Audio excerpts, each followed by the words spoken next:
روٹی کھاتے وقت چھوٹے چھوٹے لقمے کھایا کرو، یعنی ایک لقمہ کو 32 بار چبایا کرو۔ سورۃ رحمان کو دن میں بار بار سننے سے جسم میں کینسر کے سیل ختم ہونے لگتے ہیں۔ شام کو پیاز کھانے والے کو بواسیر جیسی بیماری لگ جاتی ہے۔ شام کے بعد چاول کھانے سے جسم میں چربی تیزی سے بڑھنے لگتی ہے۔ اگر آپ اپنے سر کی جوئیں اور خشکی بھگانا چاہتے ہیں تو روزانہ چمیلی کا تیل لگایا کریں۔ لباس میں بٹن ٹانگتے وقت دھاگوں پر ایک بوند نیل پالش ٹپکا دیں، بٹن آسانی سے ٹوٹیں گے نہیں۔ زیادہ میٹھا کھانے سے چہرے پر جھریاں آ جاتی ہیں۔ زیادہ نمک استعمال کرنے سے ہڈیاں کمزور ہو جاتی ہیں۔ جو بندہ رات کھانے کے بعد گڑ کا استعمال کرتا ہے، اس کا معدہ اور حافظہ کبھی کمزور نہیں ہوتا۔ کینو موڈ کو ٹھیک کر کے چڑچڑاپن دور کرتا ہے۔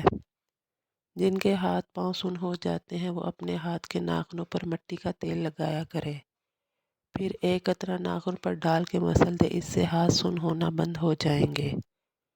پھڑکڑی کو آنکھوں پر پھیرنے سے نظر کمزور نہیں ہوتی۔ الٹا سونے کی عادت ترک کر دے، ورنہ دل کی دھڑکن بند ہونے کا خدشہ ہو سکتا ہے۔ سیب کا مربع دل کو طاقت دیتا ہے۔ چنے کی دال میں سونف ملا کر کھانے سے جوانی برقرار رہتی ہے۔ انڈے کی زردی نہار منہ کھانے سے کبھی شوگر نہیں ہوتی۔ جن کو اولاد نہیں ہوتی وہ مرغی کے انڈے کو پیاز کے ساتھ زیتون میں پکا کر کھائیں۔ دار چینی والے قہوے سے 1 ماہ میں 7 کلو وزن کم ہوتا ہے۔ کھانسی اور بلغم کے لیے روزانہ 1 تولہ اسبگول دودھ یا پانی کے ساتھ 40 روز تک پئیں۔ ٹھنڈا پانی پینے سے گریز کریں۔ ٹھنڈا پانی اگر آپ کو جوانی میں بیمار نہ کرے تو جوانی کے بعد سخت ترین بیمار کر دے گا۔ ٹھنڈا پانی دل کی 4 رگوں کو جوڑ دیتا ہے۔